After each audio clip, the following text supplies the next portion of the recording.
Times Radio. The following is an encore presentation.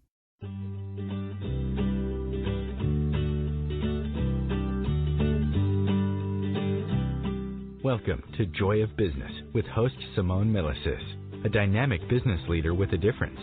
Simone has founded and operated many businesses from a young age and has always done business differently. Today, Simone is the worldwide coordinator of Access Consciousness and travels the world presenting Joy of Business programs using access tools and empowering people to know that they can create business in a different way and make money doing it. Simone Milasas, weekly on OMTimes Radio. Hey everybody, welcome to OMTimes, Joy of Business radio show. You're here with your host, Simone Milasas, and I'm at home at the moment. This is another pre-record, and because our internet isn't that great in Australia, or at least where I live, I get to live across the road from the beach, but the internet is not fantastic. It is in the cities, however, and I am joined here with Mr. Steve Bowman, who's in Melbourne, cold Melbourne, and it is very Probably his lovely wife, Chutisa, might be sort of coming in and out, maybe to add a bit of her wonderful wisdom as well. And so welcome, Steve and Chutisa, if you're there in the background. And also Rebecca Holtz. She works on the Joy Business team, and she just flew back from the US today. She's in her home in Christchurch. So we're all at home. How does it get any better than that? So welcome, Rebecca. Hi. Now, I love the name of this program today. It's called Adding an Intern to Your Business, which is a really interesting topic because what I see is most people, like we recently put an advert out to hire an intern for Joy of Business, which was interesting because we were like, hire an intern, and then it was like, oh, I think we're going to hire 3 for different, situations. But the amount of comments that people had to me of going, oh, wow, that's great, free or cheap labor. And I'm like, yeah, but it's not really about the free or cheap labor. It's also about the place where you're starting to educate someone for something that they could contribute to. I mean, I spoke to someone yesterday who's in Croatia who we're probably going to be hiring, and I said, okay, so 3 months, let's see what happens after 3 months. And I'm looking at, yes, I would like to hire more people to the business. And it's like, what can I contribute to an intern, and what can an intern contribute to the business? So first question I want to ask you, Steve, and I asked Rebecca on here because she is the one who has been picking your brains profusely and got so much valuable information from you, which we're incredibly grateful for, and maybe hoping to give some other people some ideas of what this can look like. So, Steve, what would you describe an intern is?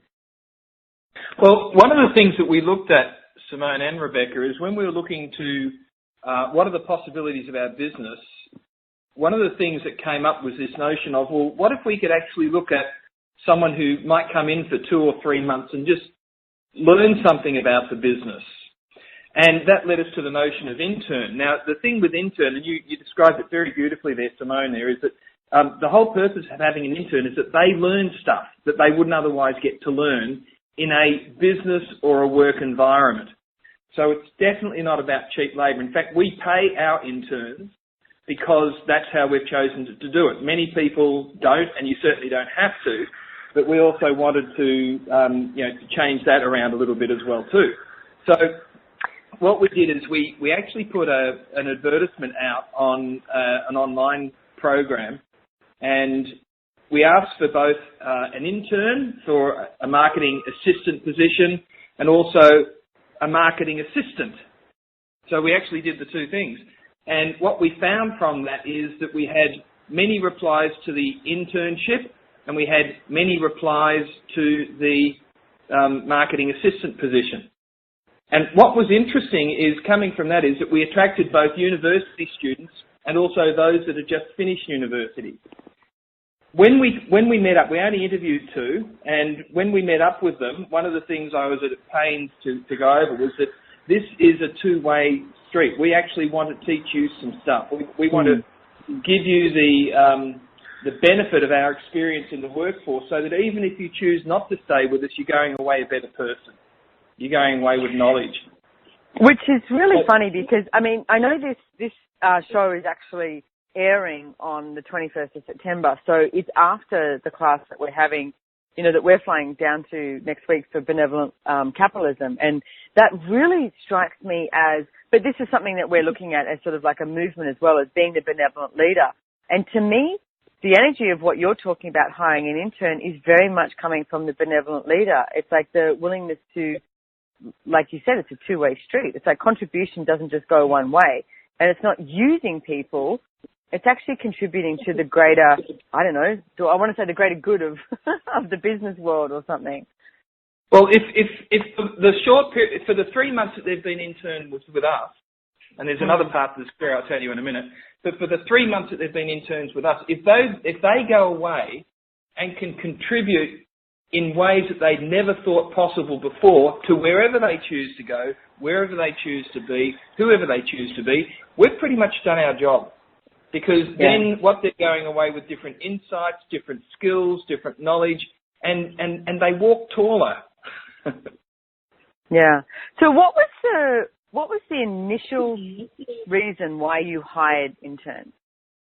Well, we were getting to the stage where, particularly with things like our website and some of our online presence, is that I both lost a little bit of interest in it, and also we were growing to the stage where it actually needed to go up to the next level. And that's why we chose to look at the marketing assistant. Now, marketing assistant can mean anything. And we got all sorts of different responses to that. But the two that we go back a step again, we had a look at the 20 or so job applications that came in, of which 50% were for the internship position, and we didn't say at that stage whether it was paid or not, and 50% of them were for the marketing assistant position as either part-time or full-time. When we met up with the two of them, then we actually said this is going to be an internship position. We will pay you. And so the intern that hadn't expected to be paid was delighted, and the marketing assistant, who had no idea what he was worth, was also delighted. And the big difference in that is that for the 3 months that we've had them, we've actually functioned as a team that contributes to everyone else. The other thing that's happened is that they've also learned how to work remotely, because we're very seldom home, and so they've learnt how to work in coffee shops with internet dongles or portable Wi-Fi's. They've learned how to work with us on Skype. They've learned how to work with Joe, one of our other staff that's here, so that now we have comfort. They can, in fact, work remotely, but still be incredibly productive in ways we couldn't even consider. Now, just to round that story off, we've actually offered each of them a full-time position, which they take up in 1 week's time. And one of them's still at university, so we've offered her the maximum hours you can offer a university student, and we will increase that when she finishes university. We couldn't make our minds up which one to take, and so we took both. Yeah. Okay, well, that's what we did.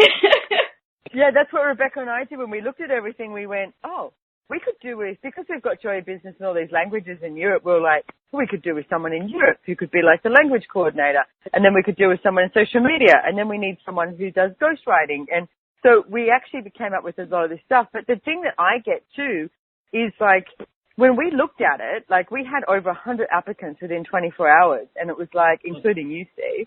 Yeah, thank you. And I got my rejection letter. Right. And the 70% though wanted us to become an answer for them, or they were like, oh, this is my way of becoming more involved with Access Consciousness and getting closer to, say, Gary and Dane, the creators of Access. And there was only 30% who sort of had this question in their world of like, oh, this is, because I get it's a totally different reality. I mean, intern, you see about it in the American movies. It does come up in American movies a lot, and I haven't really heard of it a lot in Australia, except, like I said, in the movies. So it is a very different energy of how to be with an intern. And I love the way you referred to it as a two-way street. Because it's like, what does that two-way street mean? One of the interesting things, and I get goosebumps just thinking about it, is what we've found with our two interns is that they've actually taken it upon themselves to work with themselves to help support themselves. I mean, can you imagine a workforce where everyone was there to help the other person, to assist and to be a contribution in that person's life? That's what these interns have done, because they've actually taken the notion of everyone is a contribution, which was my first induction that I had with them. Everyone is a contribution, and we would like to show you things that is going to make your life more interesting. And they've taken that on themselves to do it to each other. Right. Nice. I love that. And I mean, it's almost like little mini businesses happening all over the world, which is part of my target, that people actually learn to be able to create their own life and not having to rely on someone else, yet actually be willing to receive the contribution. And there's a big, big difference. Yeah, I think the big thing for me is that it's a totally different energy than thinking you're going to have staff. Because staff, if you buy into this reality of staff, it's all about control, and it's all about top down. You do what I say because I know best. Whereas if you actually, and I'm starting to look at it from this point, if you actually have the point of view that everyone is an intern, including your full-time staff, everyone is an intern, what can I provide that actually contributes to their life and provides them with knowledge and skills and expertise and experience that when they do leave, because they will, just don't know when they do leave, they're actually better people. I love that. So the difference between training staff and hiring an intern, it's like, I get it. Like the intern is sort of more of a place of a contribution between both the company, the people who own it, and within them. And it's like, what can you receive from them as well? So, yeah, and what if you could hire staff and treat them like interns? What if you could hire interns and treat them like staff? What if it was actually none of that and it was all about everyone being a contribution to each other? And what do you mean by hiring staff and treating them like an intern? Well, if you hired staff, okay, in this experience, in this reality, when you hire staff, you sit down, you tell them exactly what it is you want them to do, you monitor the heck out of them. If they don't do it, you hit them over the head with a performance management tool of some sort or other, and then you renegotiate that each year, which they thoroughly don't enjoy. That's this reality of hiring staff. If you had the point of view that we're actually hiring people and I'm going to treat them like interns, then I will go out of my way to teach them things. I will go out of my way to show them things. I will go out of my way to learn from them, and I will go out of my way to make sure that they actually are learning things they could never learn before. Awesome. I love this, Steve. This is very exciting. So we're heading off to a break, and we'll be back soon with Steve Bowman and Rebecca Holt on adding an intern to your business. What if business could be fun? What if business is the adventure of living? What are you choosing? Where do you do business that makes it easier, more fun, or more joyful for you? We'd love to see where you do business. Connect with us on Instagram at Joy of Business or Twitter at Joy of Business, and share your pictures with hashtags BusinessDoneWhere and Joy of Business. Let's change the world with business. Host your show on IOM-FM, the radio network of OMTimes Media, one of the more recognized brand names in the conscious community, and is backed by the extensive marketing reach of OMTimes. Hosting a show on IOM-FM immediately connects you with our extensive dedicated community. Hi, this is Sylvia Henderson, intuitive life coach and energy healer. Are you ready to elevate and rise way above your normal? Be sure to listen to my show, Intuitive Transformations, on OMTimes Radio, Sunday evenings at 9 p.m. Eastern. Get the inspiration you need to transform your life. The number one reason girls drop out of school in sub-Saharan Africa is lack of access to feminine hygiene products. The Pads for Schoolgirls Project, an outreach of Humanity Healing International, is changing this paradigm by setting up sewing programs at schools, teaching girls a vocational skill, while producing the reusable pads that help keep them attending classes. The girls pay it forward by making and giving pad kits to other girls in need. To learn more, visit humanityhealing.org. Humanity Healing is where your heart is.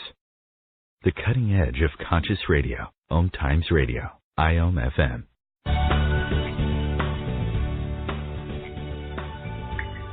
Hey, everybody, welcome back. That first little segment went so quickly. You're joined here with Simone Milasas, your host, and we're talking about adding an intern to your business with Steve Bowman and Rebecca Holt. So, Rebecca, I don't think we let you get a word in edgewise on that first half, and it's like, what questions do you have for Steve? Well, I know, right? We're all just getting so excited about this topic. So I love to use Drive Businesses as a bit of a guinea pig on this whole conversation too, because we are at a stage where we already have our first candidate. He knows he's in, and we're choosing the things that we're going to start working with him on. But how do you let this whole process and almost like a learning experience not be this control freak central? Where's the flow and the ease with putting these two things together, especially because there's no control freaks on our team or anything? Well, first of all, choose not to be a control freak. That was easy. What was the next one? In all of this, you cannot control. Control is such a lie. It just doesn't exist. The only thing you can control is yourself, and even that's bloody hard, let alone anyone else. So this notion of, being in control of others is an absolute nonsense, because you can't be. What you can do is to be the inspiration that others are willing to follow. And you can't teach them inspiration, you can't do inspiration, but what it is that you're willing to be and do yourself then inspires them. So, for example, with our interns, the fact that they see that Chutisa and I travel constantly around the world and we're always available to chat about things when we need to, do you think maybe that gives them a different perspective of what business might be like for the next generation of people coming through our world? Right. Hey, I would also like to say, it's like I would say there's a difference between being a control freak and controlling than having an awareness of what you'd like to create as a leader and knowing where you're heading no matter what it takes and no matter what it looks like and no matter who's willing to follow. And it's like, I know exactly where I'm going. I'm incredibly direct.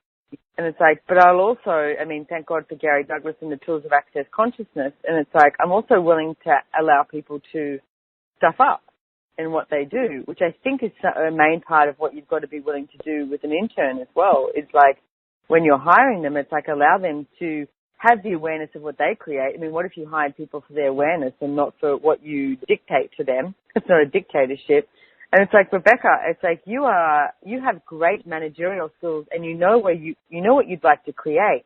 And it's like, I wouldn't actually say that any of us are control freaks in a way, sure. But it's like, but not controlling to the point that it becomes a detriment. And I think there's a huge difference. And I think people misidentify that a lot. Well, one of the things I find is that, not being controlling and being aware of what's going on doesn't mean that you don't say no when you need to say no. And so, the ultimate control is to let people do what they need to, but also know when to say no to something. Exactly. Chutisa, yeah. Hello, Chutisa. Hi. Talking about controlling. Hi, Chutisa.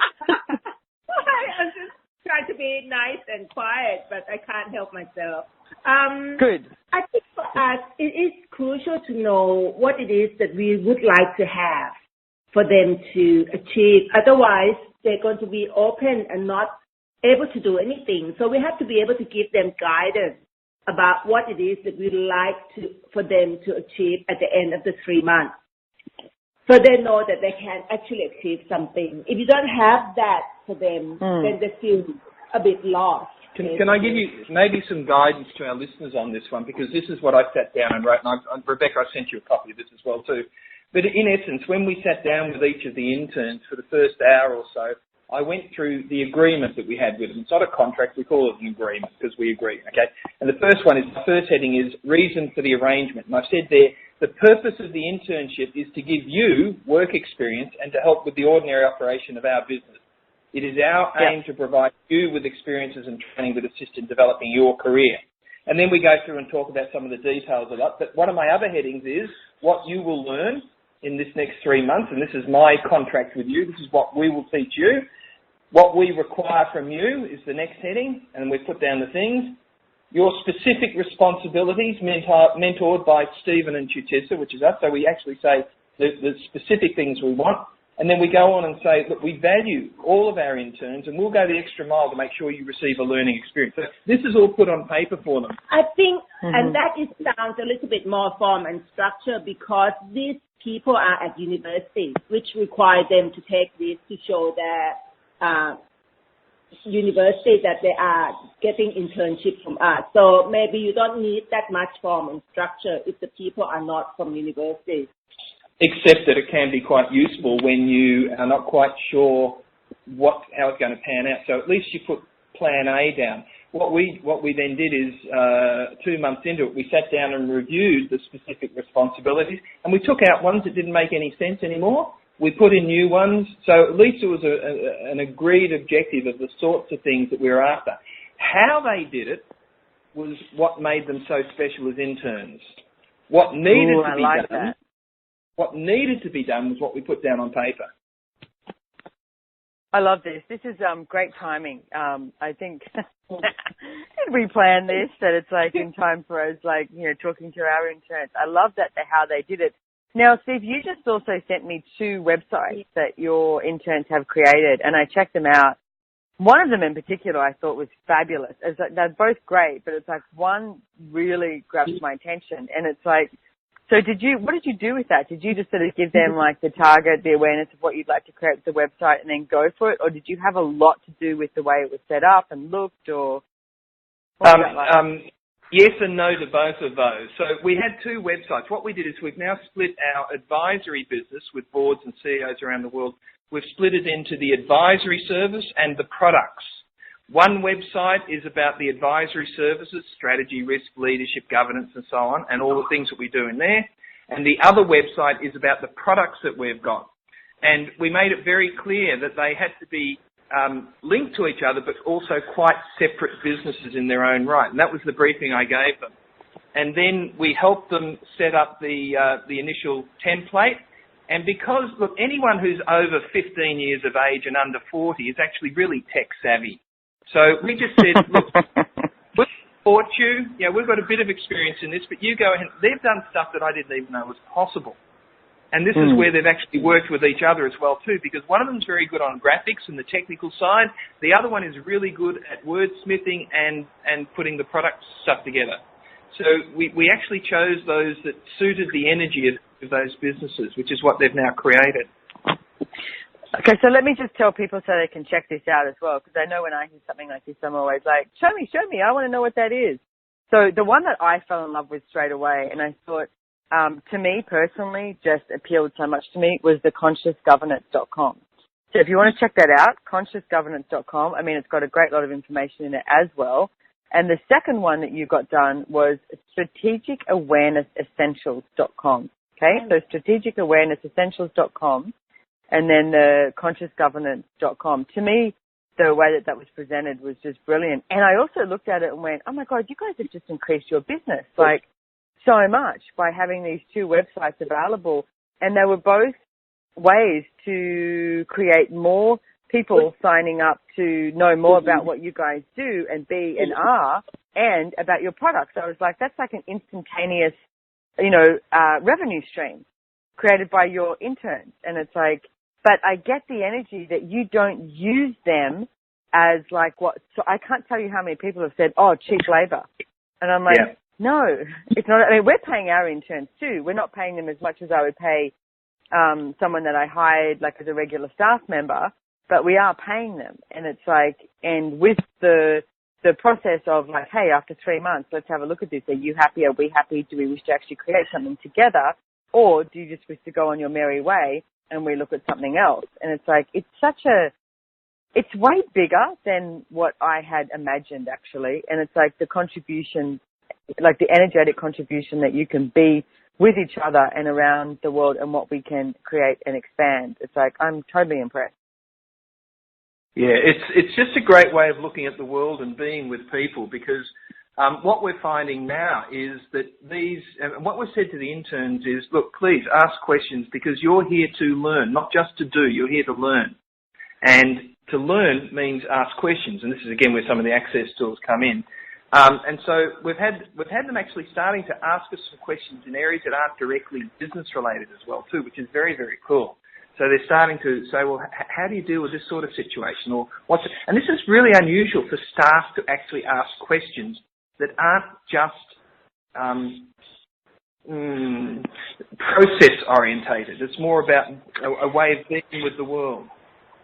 Well, I would say yes, that is. We're about to head off to a break. I would say yes, that is. But I happen to know you and Chutisa, and the energy that you be and how you guys are in life and living. It's like, I think it'd be incredibly easy to be able to ask you guys questions on how to be in the world and in the workplace and in the workforce and all of that. I mean, you guys are two of the most incredible people that I've ever met, and I'm so grateful for our friendship, and I'm so grateful that I know you, and your level of intelligence and what you create in the business world is always astounding to me, and I'm hugely grateful. And the whole, I actually want to give away another website, thebenevolentcapitalism.com, because it's something that you guys are involved in, that we are looking at. I mean, I love the tagline, a better world starts with you. And it's like, that's true. A better world does start with you. And even this example of the way you guys are with the interns is like showing me and showing everyone listening that a better world does start with you. And what are you willing to be like with the people that you work with the people that you create with? I mean, as Rebecca mentioned before, it's like if you're functioning from that, controlling place, and it's like, are you ever going to create anything greater? Or what if you actually surrounded yourself by people and were willing to receive the contribution, be the contribution, and have that as something that can expand and grow and create more for your business and, hey, more revenue streams? How does it get any better than that? What would it take for more revenue streams to show up in all of our lives? So I really thought we were heading off to a break, but it's going to be any second now. So we're going to come back and we're going to be talking more with Steve Bowman and maybe Chutisa Bowman, who poked her head in, and Rebecca Holtz. And one of the questions, Rebecca, that I really wanted you to cover with Steve too is about working with millennials, because I get that there's this place of people look at the separation between the generations, and what if there was no separation between the generations? And as Steve pointed out, it's like, most, even a 3-year-old sometimes knows more about how to maneuver around an iPad than an adult. So, and it's like doesn't need to be any separation. There needs to be, I guess, more the place of, like we've been talking about, the contribution and what could we communicate with each other that would create greater ease. So we'll be back really soon, next break, and the topic is adding an intern to your business. We're with Steve Bowman and Chutisa Bowman and Rebecca Holtz and Simone Milasas of Joy Business. We'll be back any moment.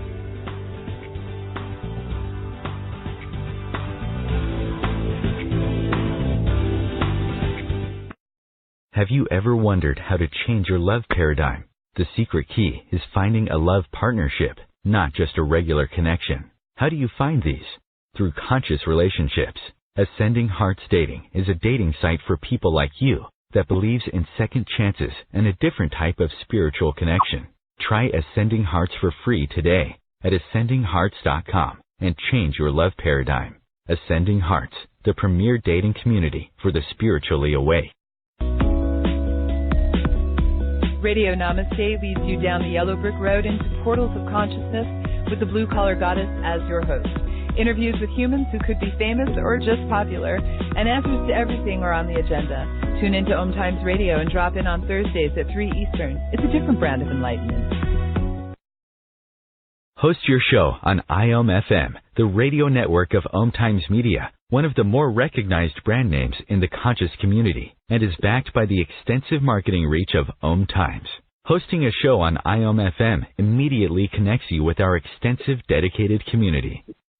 Would your business and life like to be bigger? Would you like to have more fun with everything you do? Simone Milasas travels the world facilitating Joy of Business seminars. These classes are for you if you would like to create more money and joy, expand your business, and work smarter, not harder. Join her live or watch the online seminar from the comfort of your own home. Go to www.accessjoyofbusiness.com to register and for more information. Connecting you with the best of the conscious minds in the world. OMTimes Radio. IOM FM. So we're back with Simone Milasas and Joy of Business, and we're talking to Steve and Chutisa Bowman. mainly Steve, and Rebecca Holtz on adding an intern to your business. So, Rebecca, and it's like, I think you're probably the best person to talk about this with Steve, and it's about the, working with millennials, etc. Yeah. Well, I mean, Steve has actually worked with me a little bit on a couple of different pieces too, and it's a really different experience and way of functioning. There's a lot of posts on the internet talking right now about how delusional millennials are, and some really interesting, controversial conversations. So I would love to know about hiring interns, and do you hire a millennial? Is it a good thing? Is it a bad thing? What do you do with them? Well, yeah. Can I answer that one? Yes, Chutisa. I'm back. For me, these people, we don't treat them as, we don't define them or brand them as anything. These are the people that we actually choose, that because they create expansion, we sense that they could be a contribution because and create of who they are. And we chose them for who they are, not because they, X generation or Y generation. And these two people that we have working with us now, they're so mature and so wise for their age, and there's such a contribution, and they're willing to do things beyond what we thought possible. They took upon themselves to do all kinds of things that we never actually asked them to do. And we just treated them just like our colleagues, not some young kids that actually working with us or for us. So they have such freedom to do whatever they would do with their time, which is quite unique. We thought, would they be able to handle it for not having the form, structure, or anything in life? And we had to keep connecting in with them and say, hey, how are you going? Are you dealing with this? Is this too much, no form, no structure, too much freedom? Are you... too much freedom. I like that. Do you have too much freedom? That's a really good question. Yeah. Tell me more about that question. Yeah. Well, we have to keep on saying, do we give you enough love, basically? Because we never around that much.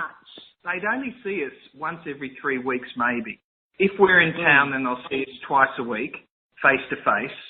And then the rest of the time they're just working on, they're working offline and online. But when we were away for 6 weeks recently, then they would meet up with our other staff member, but they'd meet in a coffee shop somewhere and they take an internet Wi-Fi hotspot with them. So they actually work from there, and they get together for 3 or 4 hours, and then they disappear for another 3 or 4 days, still knowing that they do so. The other thing we've said is we don't care whether it's at night time, whether it's on the weekend, whether it's during the day.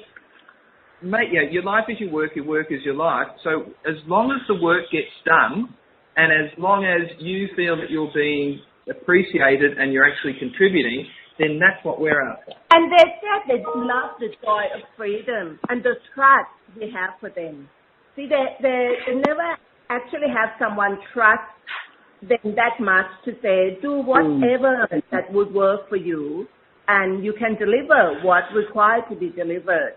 And we constantly asking them, what else do you require from us? Because you can't, if they feel like they're not being loved and cared for or ignored, then they feel rejected. So you have to constantly tapping into what else would you like? What else would you require?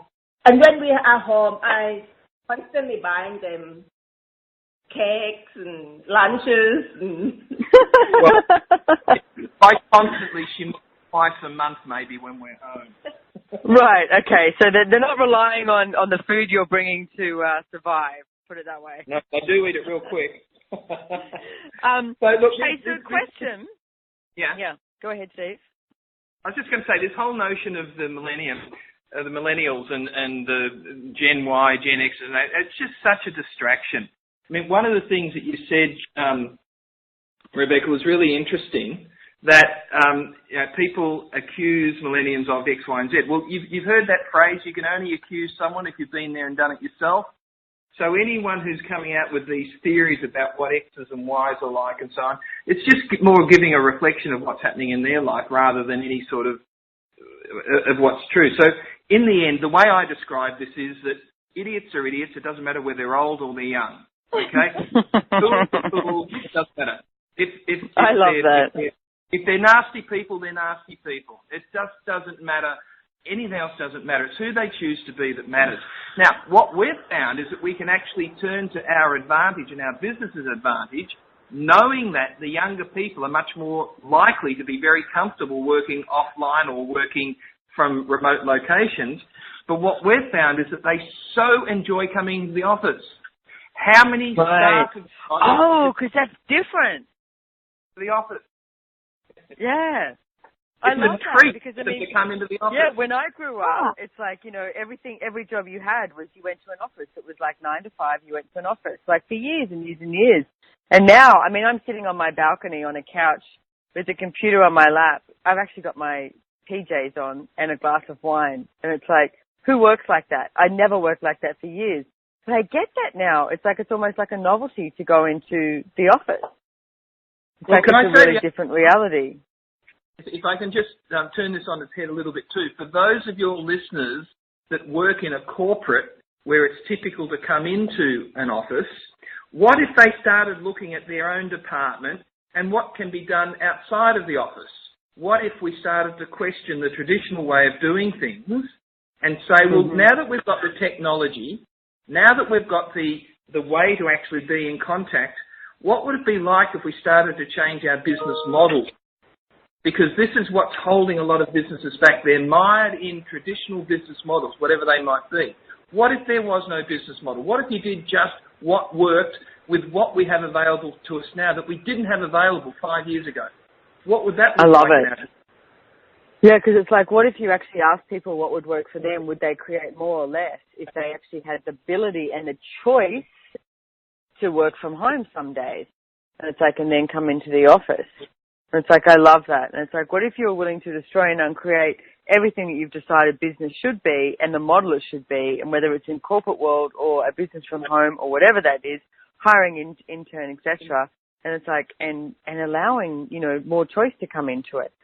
Hey, I've got a question too. It's like when you've been away for 6 weeks and you say that you don't have that much face-to-face time with the interns, and it's like, how much communication do you have with them though? Like, is it a daily basis, a weekly basis, like whether it's through Skype or phone or whatever that is? And it's like, what does that look like for you guys? We have two things that go on. We've got the most wonderful person working with us called Jo.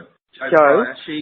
And Jo is based in Melbourne. She travels almost as much as we do. But when she's not in Melbourne, we are. When we're not in Melbourne, she is. So she will act as the mentor, as the go-to person if need to. And she's the one who will call these meetings in coffee shops at least once every week or week and a half with the people. Otherwise, we do it primarily by email. But the other thing that we're starting to find now is Skype is very good, or the equivalent of Skype, whatever system works. But we tend to find Skype the easiest at the moment. So probably not. We wouldn't go by. There wouldn't be a week go by where we've not had some sort of contact with them, not face to face, but certainly some sort of contact, I suppose is the word for it, more than just an email. Always keep the energy in the business. Like, we always have to touch base with them, so the energy is there. If we pull our energy out to them, they just feel funky. Some good examples of how easy this is every now and then I'll get on and check how the website's going, and if I see something I really like, I'll send them both an email saying, hey, this is fantastic, way to go. I'm good for another week after that. Right. I love that. That's cool. You've got the wrong video in there. Can you have a look at putting this video in there? Great job, well done. And then that's good for another week. So it doesn't need to be. I love it. Controlling. No. And what we've got at the moment with Joy Business is we have a Skype thread for the team, and we also have a WhatsApp. So it's like, and I mean, someone said to me the other day, your social media is amazing. And I was like, you do get that I pretty much don't do any of it. I said, we've got a team of people. My job is to take photos and put them in WhatsApp group, and then the team does stuff with it. So it's like, but it is that constant communication, that constant awareness that people are actually around and the willingness to contribute. Yeah. I mean, we've got really interesting examples that are starting to happen. Over the years, I've written hundreds and hundreds of articles. Chutisa's written even more of them. What one of our interns has done is taken it upon themselves to read some of the articles and turn them into infographics. I would never have thought of that. Oh, that's a great idea. I love infographics, and I'm always intrigued the way people create them. So if they can create infographics, because it's like it's a bit of a talent. And it's like finding someone who can do it and do a good job of it. That's a great idea. So that's taking the initiative. So it's like you give them all this information, and then they take the initiative and choose something. Yeah. And what was interesting is Chutisa said to me the other day, does it feel like the energy of Steve? And I had to read them all again, and it just feels like my energy, but more succinct. Mm-hmm. Nice. So you've become more succinct lately, Steve. Yes, thanks to our interns. Thank you, interns. Exactly. I love it. So I know that we are... Yeah, go ahead, Chutisa. And I sense that we expand our business into a younger generation of the CEO and the board as well. With the energy of these people coming in, you know, we open up to the younger generation that want them to be on board and become a CEO. Yeah, one of our jobs we see is to get the next generation of our countries and our world's board members ready for the challenges facing them. And that's not just about technical, it's also about being the question, contribution, possibility, choice. That's our job. So you're looking at a future that's greater than 2 years, 5 years, 10 years. You're looking at a future that goes way beyond that. Getting them ready for the future, but the next upcoming generations, as well as dealing with. It's not instead of, it's not, but it's as well as. I love that. Hey, well, I've always thought that you should go for Prime Minister, Steve, of Australia, but you refused. I was willing to back you. I was willing to vote for you. I think it'd be brilliant. So anyway, we're going off to our next break. This is our last break before we come back for our last segment. You're with Simone Milasas with Joy of Business, and we're talking about adding an intern to your business with Steve and Chutisa Bowman and Rebecca Holtz. We'll be back really, really, really, really, really soon.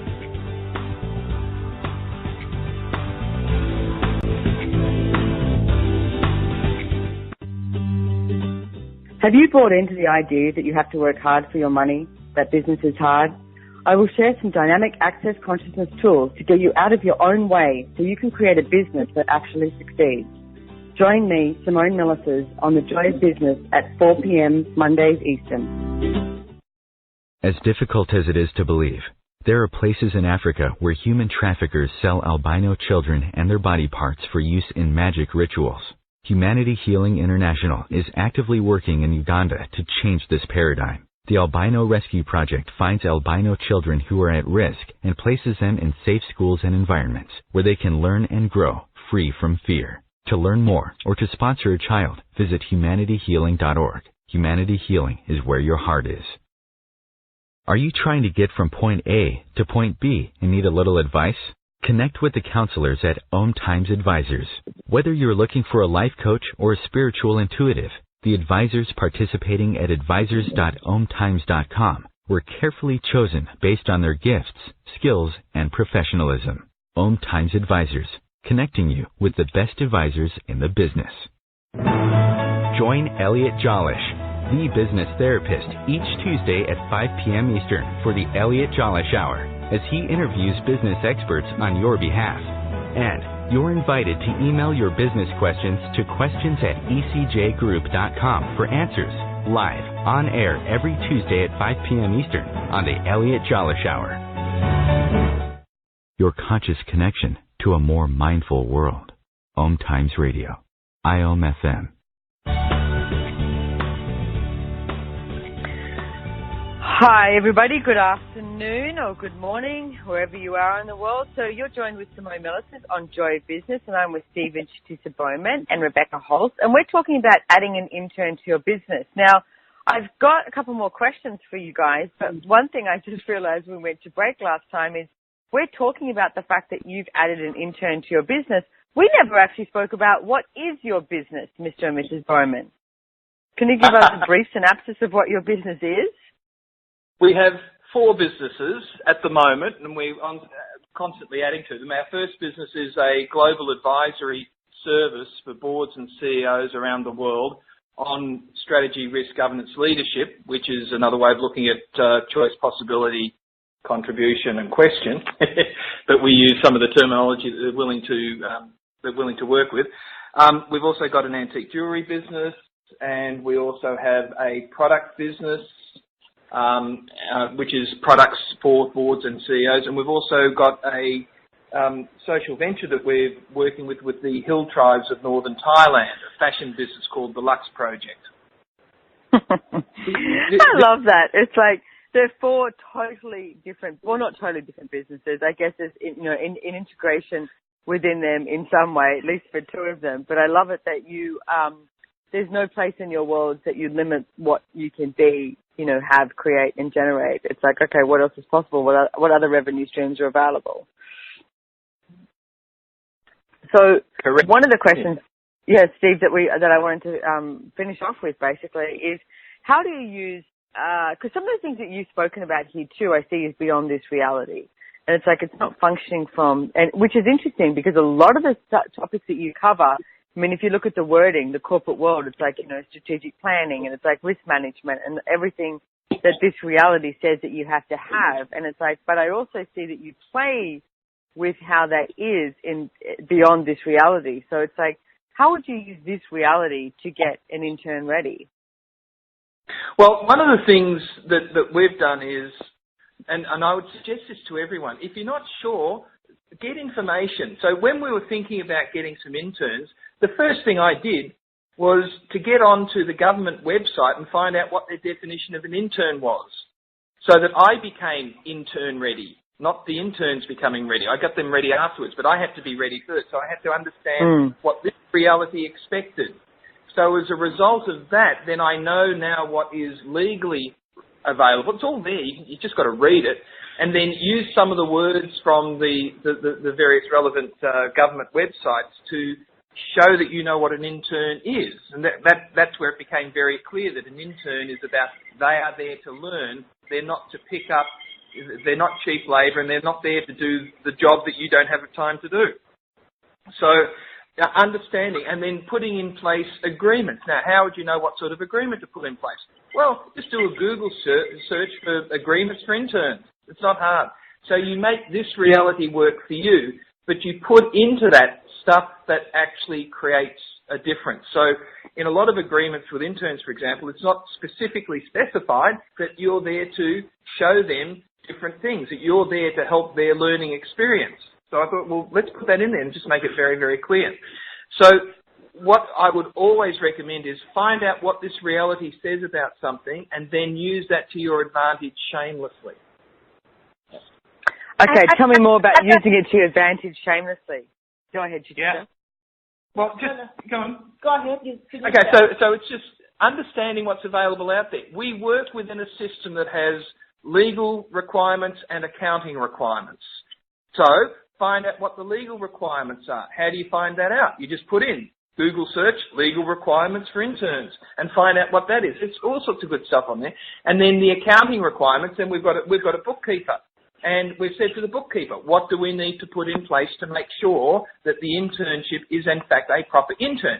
He told us, but it wasn't until we asked him.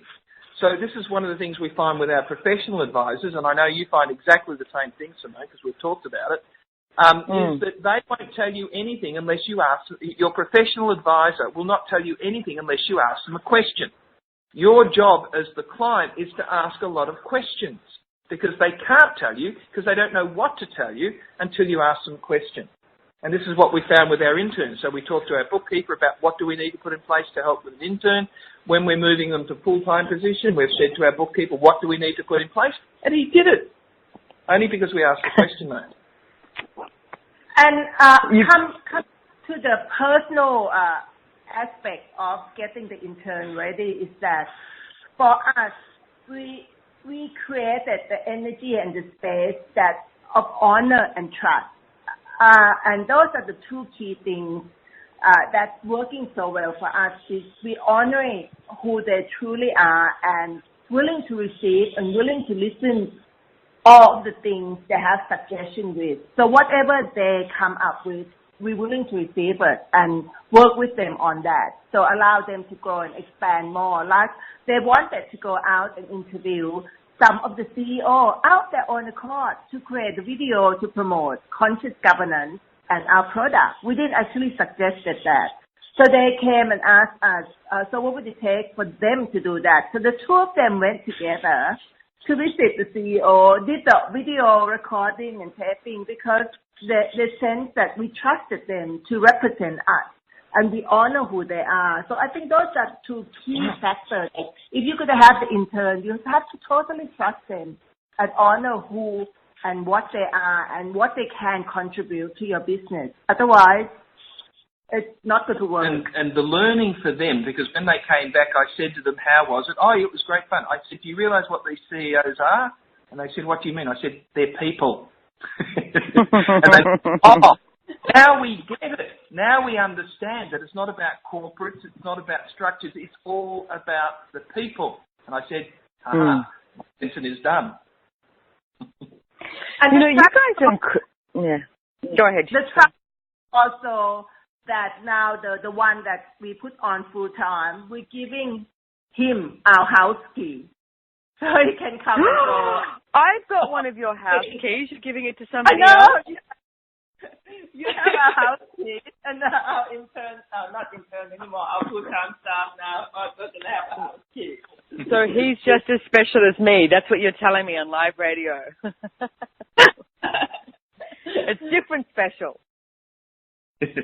So one of the things that I'm noticing here, as you've been talking, I've just been Googling and thank you, Steve. It's like, I mean, you know, the simplicity of which you two do business always astounds me, and the level of intelligence and the level of question and the level of, I want to say play, because it's like you are the person, Steve, who taught me how to be excited about a constitution of a company.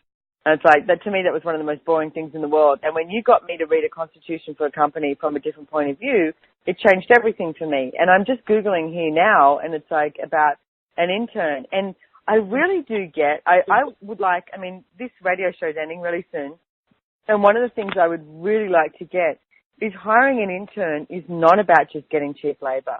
Like we have mentioned that a few times. And it's like, there is this place. What if you were willing to be the benevolent leader that you truly be? Now it's like, what is that? It's like, please go to benevolentcapitalism.com and find out some more information about, you know, where these guys function from as well, and where we all wish to function from, and what I would like personally the world to be more like. And it's like, I mean, as soon as you sort of Google it, it's like all these different things come up about the legality of it being unpaid, and it's like in the places who maybe it's like sort of replacing a paid job by getting all these, you know, unpaid interns. And it's like, that's not what it's about. I really hope that listeners have got from listening to Steve and Chutisa Bowman today, that it is about this place of, it's a two-way street, and it is about contribution, and it's about the willingness to actually create a future far beyond just your business.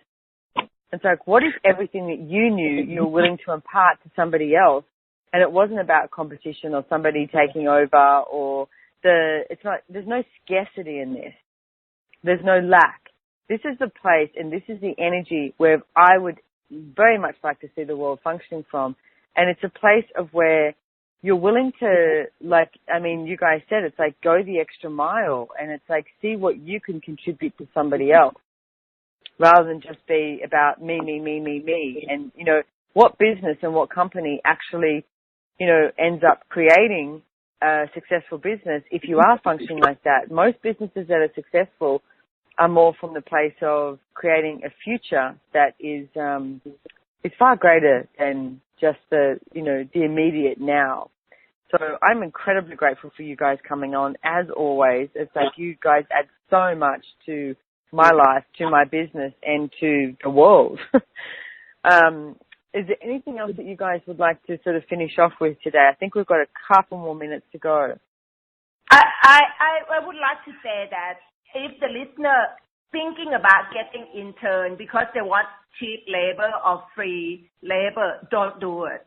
If you want to be a catalyst for change and for different possibility in the world, what would it be like if you hired an intern from that energy and space of you being the catalyst for change and for different possibility in the people's lives, which means there will be the catalyst for change in the world. So do the internship from that space. So being a catalyst for change. I love it. And it's like, which being a catalyst for change is being what? Well, being a catalyst for change is not just being the catalyst for change in other people's lives, it's being a catalyst for change in your own life. The very fact that we hired interns has totally changed our life.